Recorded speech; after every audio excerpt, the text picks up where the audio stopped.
नमस्कार दोस्तों, आज फिर हाजिर हूं मैं इजराइल की खबर लेकर। और यानी 27 अक्टूबर की जो खबर रही है वो ये रही है कि ट्रक ड्राइवर ने पब्लिक और वहां पर फोर्स पर अपना ट्रक चढ़ा दिया। लोगों की हालत गंभीर और 6 लोग यानी कि 6 आर्मी सिपाही मारे जा चुके हैं। इसराइल ने जो ईरान पर हमला किया था उसके जो 4 सैनिक मारे गए थे उसके विरुद्ध में उस ट्रक ड्राइवर ने इन सिपाहियों पर अपना ट्रक चढ़ा दिया। यूं थी, अचानक से ट्रक निकल के जा रहा था, वहां आर्मी और सिविलियंस की भीड़ थी। ट्रक ड्राइवर ने सीधा ट्रक दे मारा। 6 सिपाही यानी 6 आर्मी जवान शहीद हो गए और बाकी घायल हो चुके हैं कई सारे लोग।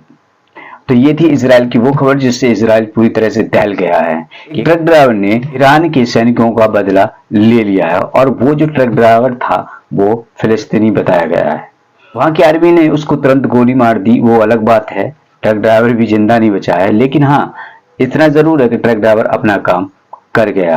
बात करते ईरान की, और ईरान अब तैयारी कर रहा है इसराइल पर हमले की और इससे इसराइल घबराया हुआ है। अमेरिका कह रहा है कि ईरान किसी भी तरह की तैयारी ना करें इसराइल पर हमले की। अमेरिका भी डरा हुआ है। अमेरिका भी समझ रहा है कि अब ईरान इसका बदला लेगा और ईरान कह चुका है इसकी बड़ी कीमत चुकानी पड़ेगी इसराइल को। क्या वाकई ये दुनिया वर्ल्ड वार की तरफ जा रही है? देखो, गजा से युद्ध शुरुआत हुई थी और ये 3 देशों में चल रहा है। गजा प्लस लेबनान और प्लस ईरान तक आ चुकी है। तो ये लड़ाई कहां तक जाएगी कुछ कहा नहीं जा सकता। मैं उन लोगों के लिए इतना बता दूं, ये लड़ाई वो लड़ाई नहीं है जो कि उम्मीदें करे बैठे हैं।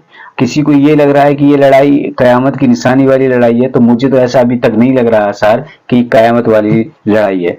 क्योंकि अभी तक 90 झंडे मुझे तो कहीं भी नजर नहीं आ रहे हैं कि 90 देश मिलकर भी तो मुस्लिमों पर आक्रमण करेंगे।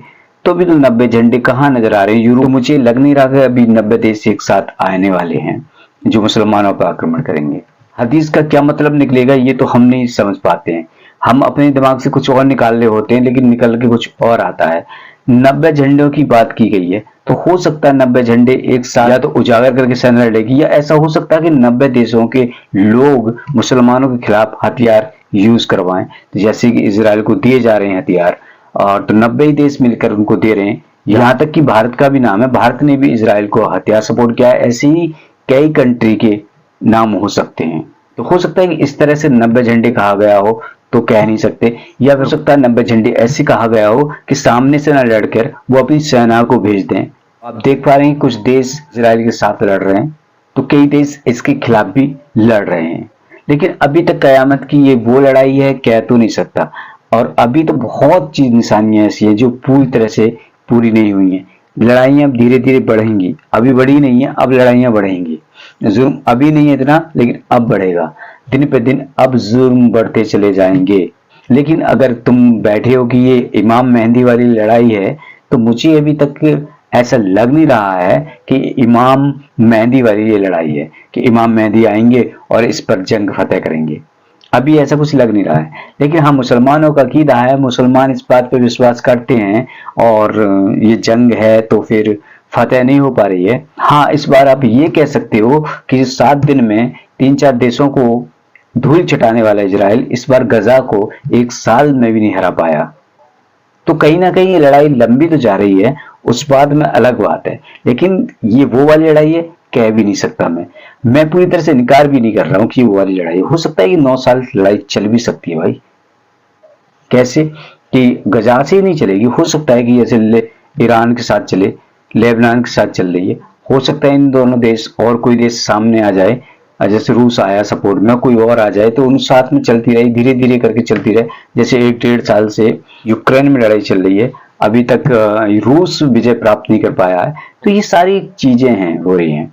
तो वैसे ही अगर ये चलती रहे धीरे धीरे करके तो ये चलती भी रह सकती है, बहुत लंबी मैटर चलता रह सकता है। तो इनमें 9-10 साल ऐसी ही चलेगी भैया। एक लगातार लड़ाई नहीं चलेगी, इनमें ऐसी ही चलती रहेगी। ये 9-10 साल ऐसा भी हो सकता है। तो कहने का मेरा मतलब यही है कि अच्छी बात है आप यकीन कर रहे हैं इमाम मेहंदी आने वाले, लेकिन उनके लिए और निशानियां भी हैं जो अभी तक पूरी नहीं हुई हैं। वह छोटी छोटी निशानियां पूरी नहीं हुई हैं। इमाम मेहंदी के आने से पहले अभी बहुत निशानियां कंप्लीट होनी है जो नहीं हुई हैं। सबसे पहले तो आपका वो सोने का पहाड़ ही निकलना है। अब सोने के पहाड़ का क्या मुराद है इससे तो मैं कह नहीं सकता, लेकिन वो दरिया सूखेगा पूरी तरह से। फिर जब सोने का पहाड़ निकलेगा तब जाके वो आएंगे। तो क्या इन 9-10 सालों में आ सकते हैं क्या? ये साल भर लड़ाई खिंची है, क्या आपको 7-8 साल में ही वो ऐसा कुछ लग रहा है कि दरिया पहाड़ छोड़ देगा? ऐसा कुछ लग रहा है क्या? मुझे तो अभी दूर तक नहीं लग रहा है। चलिए इस पर फिर बाद में बात करते हैं, लेकिन फिलहाल यही कंडीशन है कि इजराइल फिलहाल यही न्यूज है कि ईरान जो है इजराइल पर हमले की तैयारी कर रहा है। अब नया हमला क्या होता है देखते हैं, कितने दिन बाद हमला करता है, कितने दिन बाद वो अपना बदला लेता है, लेगा जरूर, ये तय है। और दो देशों की लड़ाइयों में आम जनता मरती है, ना साले मरते हैं ना नेता मरते हैं, ये आम जनता मरती है, चाहे वो इजरायली मरेंगे तब भी और चाहे वो ईरानी मरेंगे तब भी।